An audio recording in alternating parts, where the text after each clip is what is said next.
Hello, everyone, and welcome to this first episode of Reading Nirn, the mini lore series where I will take random books scattered throughout Tamriel and read them to you guys. So, for this first episode, I wanted to start out with something fairly relevant, I guess. Something that most people would know, if not all people, at least everyone that's played Skyrim. And this book is, of course, the book of the Dragonborn. It's the very first book that you come across in playing the game. It's in the, I believe it's in the torture chamber in Helgen Keep. So yeah, without further ado, the Book of the Dragonborn by Prior Emmeline Madrine, Order of Talos, Wayne Priory, year 360 of the Third Era. 21st of the reign of His Majesty Pelagius IV. Many people have heard the term Dragonborn. We are, of course, ruled by the Dragonborn emperors, but the true meaning of this term is not commonly understood. For those of us in the Order of Talos, this is a subject near and dear to our hearts, and in this book I will attempt to illuminate the history and significance of those known as Dragonborn down through the ages. Most scholars agree that the term was first used in connection with the Covenant of Akatosh, when the blessed Saint Alessia was given the Amulet of Kings and the dragonfires in the Temple of the One were first lit.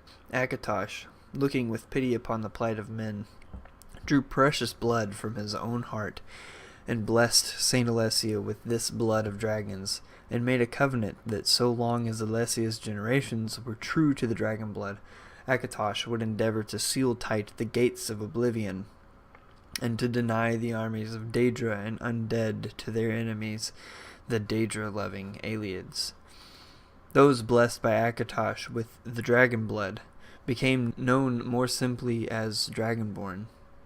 The connection with the rulers of the empire was thus there from the beginning.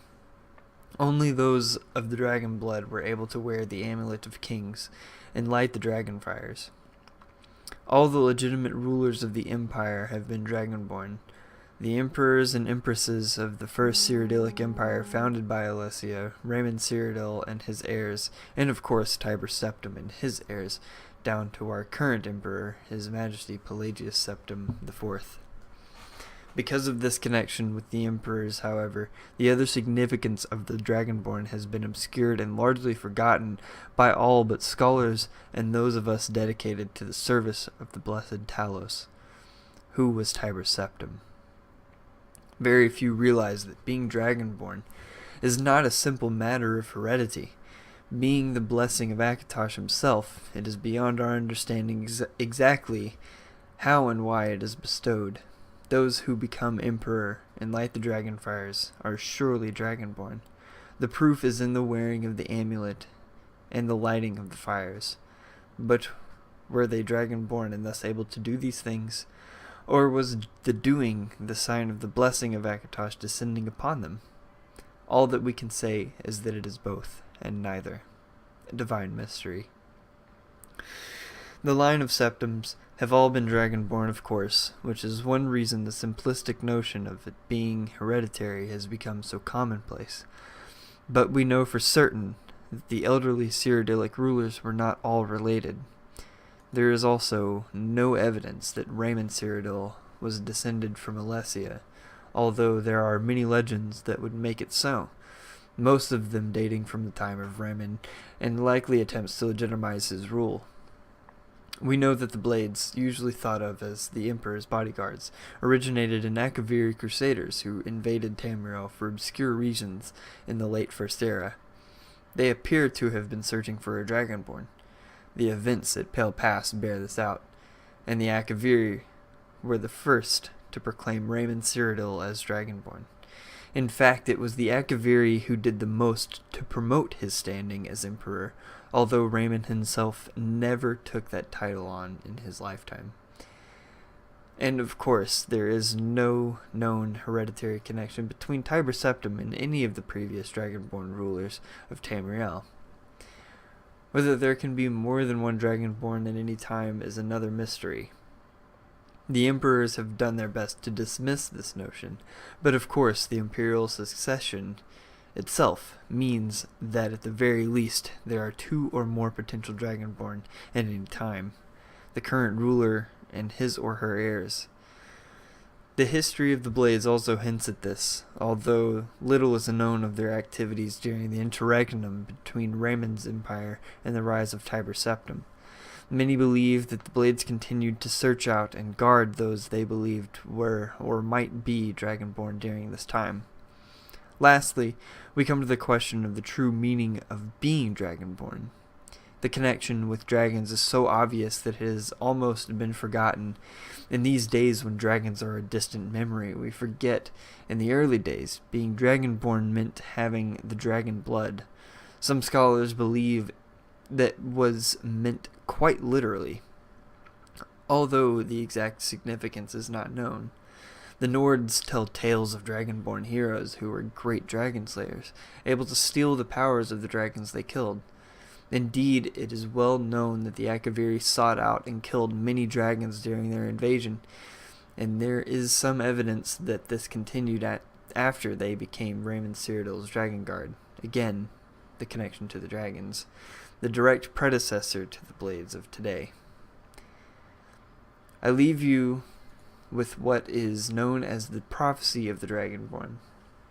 It often said to originate in an Elder Scroll, although it is sometimes also attributed to the ancient Akaviri. Many have attempted to decipher it, and many have also believed that its omens have been fulfilled, and that the advent of the last Dragonborn was at hand.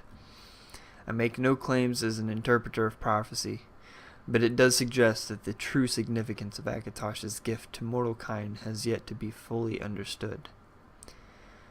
When misrule takes its place at the 8 corners of the world, when the brass tower walks and time is reshaped, when the thrice blessed fail and the red tower trembles, when the Dragonborn ruler loses his throne and the white tower falls, when the snow tower lies sundered, kingless, bleeding, the World Eater wakes and the wheel turns upon the last Dragonborn.